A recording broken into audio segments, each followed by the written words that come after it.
Good evening, Chair and Committee. My name is Brandon Burkhart, President of This is Texas Freedom Force, and we are completely opposed to this bill whatsoever. I'll tell you a couple things. First of all, the reason that the young man that got shot that you were talking about was because they were banging on his car here in Austin, and he felt threatened, and that's why he returned fire from his car. He didn't have the gun on display inside the car. The guy that was on the other side did, but he was not well trained. And for that matter, I'd just like to say, we work on the preservation of Texas history. We're backing Open Carry Texas up here today. We usually work on monuments and stuff like that. We've had frozen water bottles thrown at us. We've had rocks thrown at us. We've had the lasers pointed at us. We've had all this stuff that's happened all over the state of Texas. We've held our ground on over about 14, maybe 15 monuments here in the great state of Texas. And the BLM, Antifa, and others are the ones that are doing these threats towards us. But when we have those firearms present, when we are surrounding those monuments, they know better than to try to escalate it to the point to where it gets to physical force. Never once have we had to discharge a firearm towards them. And I feel like this bill is also making us choose between the First Amendment and the Second Amendment. You can't do that. What about Open Carry Texas that works on gun rights, the ones that we're here to back up today? They have open carry walks and stuff like that. You just can't do that. I mean, the guns are actually there for the safety of everybody. And, you know, when we heard about this bill that was being filed, and with all due respect, this is just, it can't go on. The Alamo wouldn't stand today without us having those guns there. How are we supposed to hold off? And I told y'all it was 4,000 the last time. I got the chief of police to correct me. It was 5,000 rioters and looters that were trying to get to the Alamo to vandalize it and burn it down. So we need those firearms there to keep the peace. It actually does help to have there. Nobody's pointing them at anybody. In fact, our guys go through rigorous training of urban combat training that we make sure that everybody's up to speed, because we have a lot of veterans in our organization. We have a lot of former law enforcement in our organization. Thank you. Thank you. Members.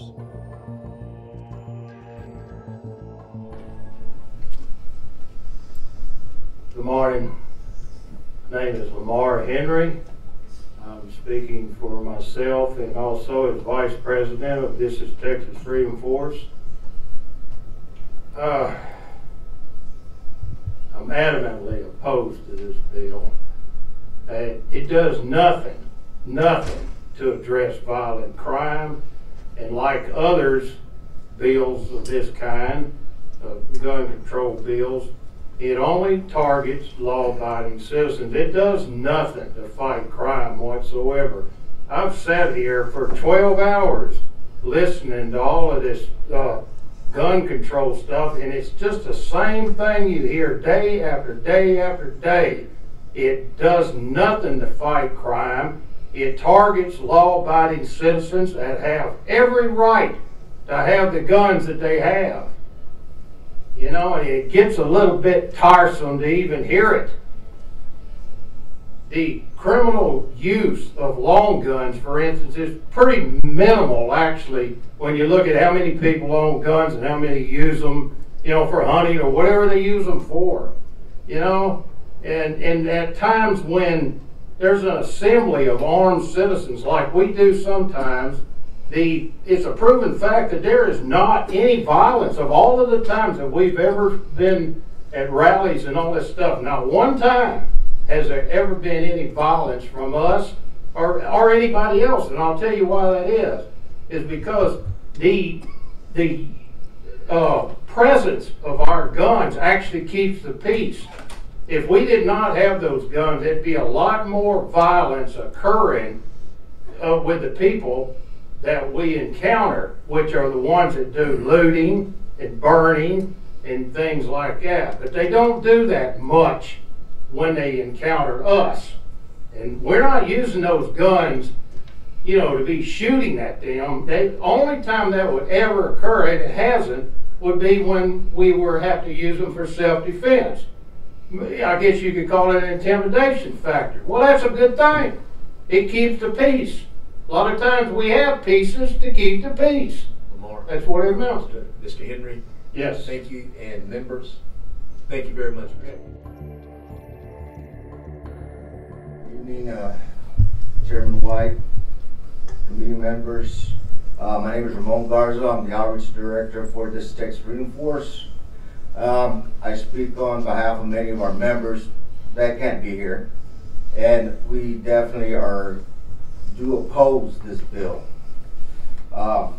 Brandon, he hit a lot of subject matter that I wanted to hit, but I wanted to make sure let everybody know that our organization, like Brandon says, first and foremost, we protect our history, Texas history.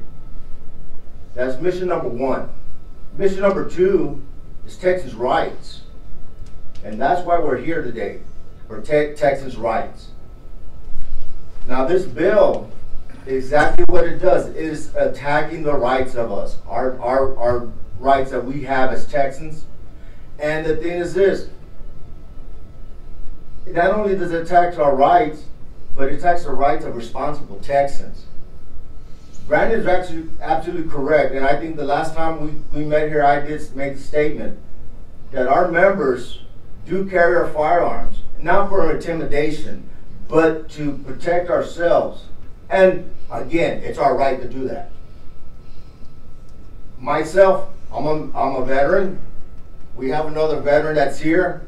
Many of our members are veterans, male and female, I might add. Law enforcement agencies. You know, I said before, we work well with them. I've never had one law enforcement agency that spoke against us. Whenever we go to have an event, we reach out to law enforcement agencies before we show up. And it's not just a day before, it's months before. We do plan. And we tell the law enforcement agency, whether it's the sheriff or the chief or whoever, this is what we're going to do, this is how long we're going to be in your area, and then we're going to leave. Every time it's been peaceful, except the time we were at the Alamo. Okay. Thank you so much. Chair recognizes.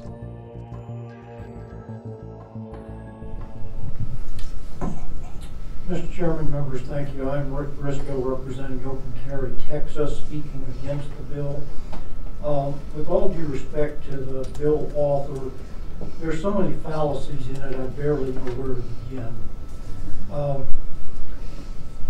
I guess I'll start at the basics. We do not have democracy. Our Texas Constitution assures us a Republican form of government. And we are not a democracy because in a republic, a 51% majority does not get to take away the rights of everyone else. There are a couple of problems with the whole concept. The term brandishing and displaying seem to be used interchangeably. Brandishing, number one, is poorly defined in the law. People who are intimidated by the sight of a firearm, that's just unfortunate, but that's their personal problem. When a person is doing nothing wrong with it, they have every right under law to bear it. The DPS has actually exceeded their constitutional authority in restricting items on the general grounds of the Capitol. Our Constitution grants the sole, exclusive, non-delegable power to do so to the legislature, not DPS. They are not a legislative body. The concept of restricting people from exercising their First Amendment rights while armed, it obviously has a chilling effect upon their ability to exercise their First Amendment rights. Quite the reverse of what the bill author asserts. Our organization, as many of you probably know, is known for lawfully, peacefully carrying arms while exercising our First Amendment rights, educating members of the public on what their rights are. We have, for example, held a walk through the municipality of Alamo Park. Nearly 600 armed citizens assembled peacefully and presented our petition for redress of grievances and then went home. Okay. And as such, we must oppose this bill because of the restrictions it would impose upon us of the exercise of our rights. Thank you, sir. Members, thank you, Rick.